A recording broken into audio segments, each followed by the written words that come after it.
Album terbaru Queen Fatima berjudul Party at the Mosque memicu protes dan kemarahan di media sosial.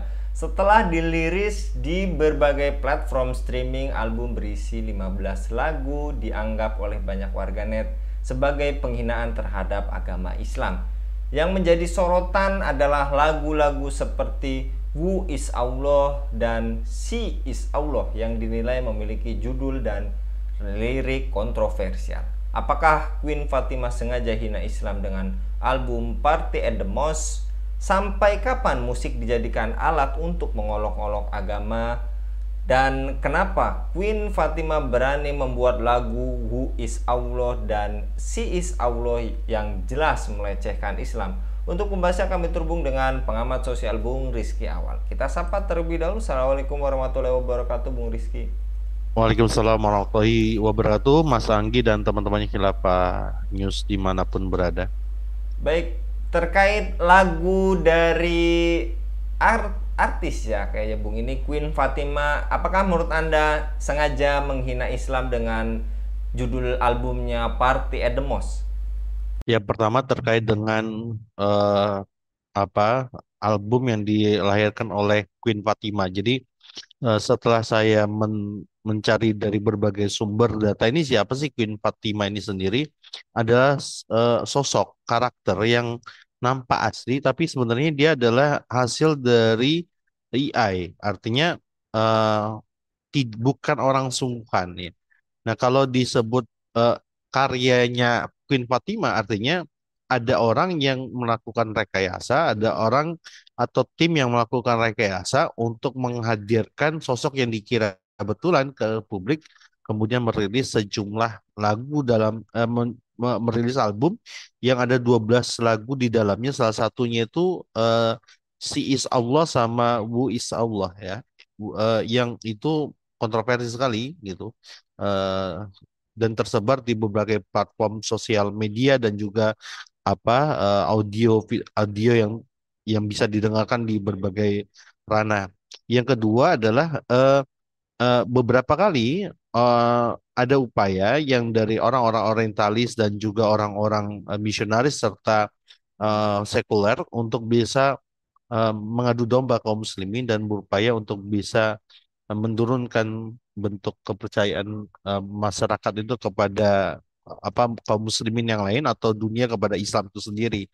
Yang ketiga, kalau kita lihat dari sosoknya itu sendiri dari albumnya sendiri ya, eh, menurut saya tidak akan normal ketika sebuah album itu menampakkan Queen Fatimahnya itu dengan model begitu ya. Kalau kita melihat itu kan dia setengah menggunakan kerudung tapi eh, pakaiannya terbuka setengah ya. Artinya tidak mungkin seorang muslim taat atau dia mengaku muslim itu berani melecehkan Islam sebagaimana yang terlihat hari ini gitu. Artinya eh, mereka para orientalis dan orang-orang sekuleris yang berusaha dan liberalis yang berusaha untuk menghancurkan Islam itu menggunakan teknologi kekinian untuk bisa melecehkan kaum muslimin dan Islam sendiri itu. Itu Mas Anggi.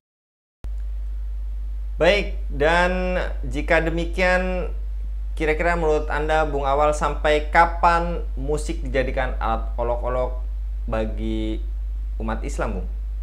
Ya karena gini, tidak ada yang bisa memberikan hukuman maksimal kepada perusak Islam ini saat ini. Karena apa?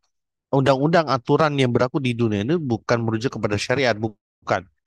Dan national state itu yang membuat seseorang itu aman dari jangkauan hukuman. Misalnya ketika dia berpindah di suatu negara, maka hukumnya itu tidak akan berlaku untuknya gitu. Hukum di negara asalnya gitu. Artinya ketika dia ada orang yang menggunakan Queen Fatimah ini, karakter AI Queen Fatimah ini untuk menjelek-jelekan kaum muslimin, artinya eh, kalau kita mau serius, maka tentu gampang untuk bisa mencari siapa yang menguploadnya, siapa dari mana IP-nya segala macam ya. Tapi dalam perkara yang begini, dia kan terus muncul terus menerus. Karena apa? Tidak ada hukum yang tegas bagi penghina ajaran Islam. Itu yang terlihat dan nampak. Sehingga wajar kalau di kemudian hari akan muncul Queen Queen Fatimah yang lain yang akan melecehkan, menghina dan menghancurkan martabat kaum muslimin dan ajaran Islam itu sendiri, Mas Anggi. Baik, kemudian bagaimana masyarakat dan pemerintah dapat berperan aktif dalam mengawasi konten yang berpotensi menistakan Islam? Juga karena Anda tadi sampaikan tidak menutup kemungkinan adanya Queen Fatimah yang lainnya. Ya, sebagaimana judi online ya. Kalau pemerintah mau meniat tuh gampang saja untuk bisa memblokir seketika gitu. Tapi ini kan terkait dengan opini, terkait dengan cuan, terkait dengan kapitalis, terkait dengan ketika ketika ranah hak asasi manusia yang terlampau lebar tanpa ada pengaturan yang detail, maka eh, tidak bisa negara untuk bisa ngontrol negara hari ini, negara-negara hari ini mengontrol perkara-perkara kebebasan ekspresi hari ini gitu, karena tidak ada pembatasan. Apa yang membatasi seorang untuk bebas berekspresi?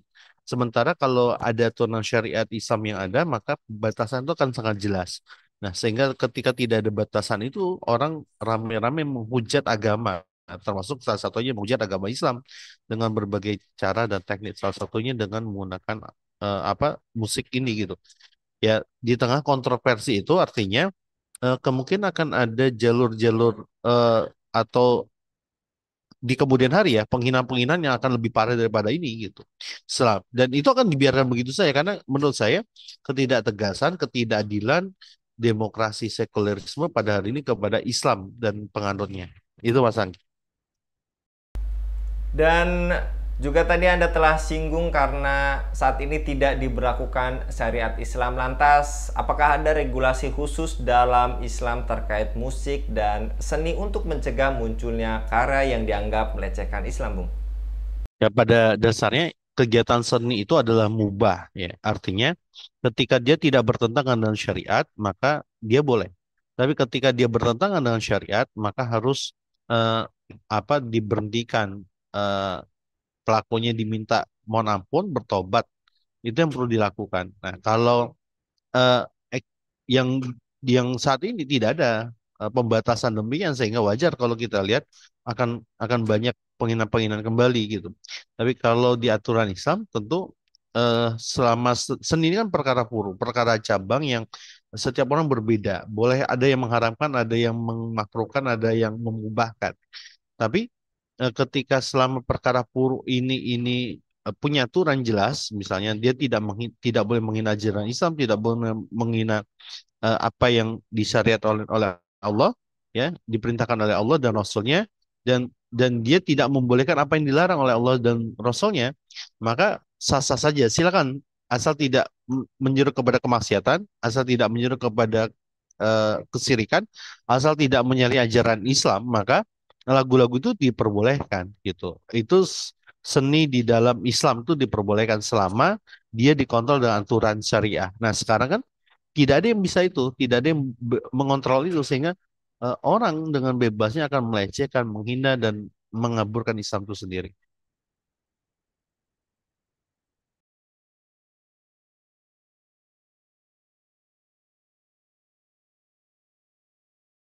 Suaranya belum ada Mas Anggi. Baik, jazakallah Bung Rizky untuk pemaparannya pada kabar petang kali ini. Jadi memang syariat Islam mengatur segalanya demi kemaslahatan umat ya Bung Rizky. Jazakallah sekali lagi Bung Rizky, mudah-mudahan. Ya, sama-sama Mas Anggi dan teman-teman dari Khilafah News Channel. Semoga makin banyak channel-channel yang begini yang bisa mencerdaskan kehidupan masyarakat kita pada di kemudian hari gitu. Dan mudah-mudahan tidak ada lagi queen-queen yang lain gitu ya, yang menghina dan mengotori ajaran Islam Ya. gitu. Baik, jazakallah Bung Rizky. Dukung dengan subscribe, share, dan like. Semoga menjadi kebaikan bagi kita semua di dunia dan di akhirat. Saya Anggi Sohana undur diri. Wassalamualaikum warahmatullahi wabarakatuh.